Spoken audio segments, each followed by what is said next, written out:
What's going on, Jeromes? So last week, the Minnesota Vikings made an interesting move, signing quarterback Brett Rypien, formerly of the crooked Chicago Bears, the pride of Boise State, and waiving a second-year former fifth-round pick Jaren Hall, a.k.a. the Mormon Missile, the pride of BYU. And the hope had been, hey, you know what? Jaren Hall, get through waivers, sign him back to the practice squad, keep developing him, and he could become the long-term backup to J.J. McCarthy down the road. But plot twist. Just kidding. Didn't happen. Time plus zero go. The Seahawks signed former Vikings quarterback Jaren Hall to the practice squad. Now, this does make sense. The Seahawks only had two quarterbacks, Geno Smith and Slinging Sam Howell in the sphere, as well as they did do some work on Jaren Hall in the draft process in 2023.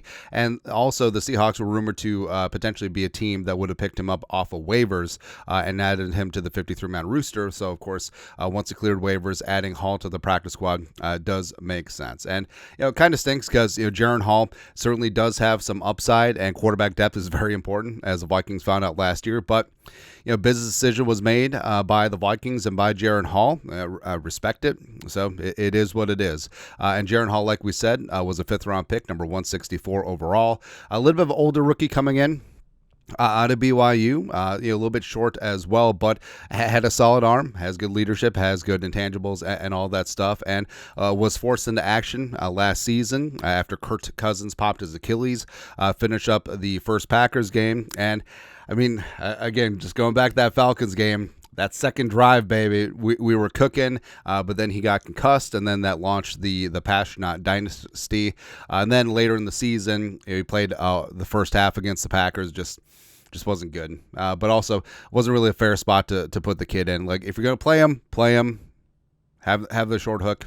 I disagreed with that, but that's something that's been discussed last year. And Hall, this year, came into camp as quarterback 4 with the drafting of J.J. McCarthy. Didn't get a ton of training camp snaps, but after McCarthy went on injured reserve, Jaren Hall stepped up, and he looked really damn good in preseason and ended up having some nice numbers. Completed 60.9% of his passes, 339 yards passing, 4 touchdowns, 0 picks, 112.5 quarterback rating. And especially that Eagles game looked really good. But, of course, we as fans, like, maybe we put too much stock in preseason because it's what we can see.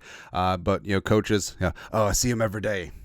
Yeah, it's so many words. But obviously the Vikings, like we said, saw an upgrade with bringing in Brett Rypien, and we're okay wanting to gamble, getting Jaren Hall through waivers. And Kwesi and Kevin O'Connell last week, when asked about the waiving of Jaren Hall, were very effusive in their praise of the Mormon Missile and wanting him back onto the practice squad to continue to develop him. But, Jaren Hall, just reading between the lines, obviously he was pissed. I mean, would I have held on to Hall versus signing Brett Rypien? Yes. Or just signed Rypien to the practice squad. And if you got a 53-man offer, hats off, best of luck. But, Jaren Hall, obviously they saw it differently. And, Jaren Hall, like we said, he made a business decision as well. So even though the Vikings reportedly wanted to sign him to the practice squad, Jaren Hall signs up with Seattle, and we're off to the races. Now, I understand his logic. Well, number one, probably a little pissed by the Vikings letting him go in the first place. And also, there's not a clear path to quarterback 1 here with the Vikings. I mean, next year, it is J.J. McCarthy's show. He is going to be the quarterback of the future. And Jaren Hall, I think that he does have some upside as a high-end backup. Do I see him as a starter? Not particularly. Also, he is going to be 27 next March. But if you look at Seattle, like we said, Geno Smith, who is starting to get up there in age, wrong side 30, as well as Sam Howell, who started in spurts for the Commies last year, but he's certainly a wild card. There's only 2 quarterbacks in Seattle, and he's clearly quarterback 3. And frankly, could he? Basically, the question is, what are they going to do with Geno long term? Once his contract starts running out, and does he see himself as better than Sam Howell? All right, so that's basically the question for Jaren Hall. So again, business decision. Obviously, there's a clearer path to QB1 in Seattle than there is here in Minnesota, and like we said, respect the business decision for all parties involved. And of course, since everything has to be stupid, the Vikings do play the Seahawks Week 16 in Seattle right before Christmas. And, of course, we know what's going to happen through performance or, knock on all the wood, hopefully not, but alien abductions happen. Jumping Jaren Hall takes on the Vikings. Vikings have the division in in their sights and are fighting for playoff seeding, and Seattle just trying to play spoiler, and Jaren Hall just comes in and drops bombs. The Mormon missile launches. If I was an NFL scriptwriter, that's exactly what would happen. But, like we said, I do like me some Jaren Hall.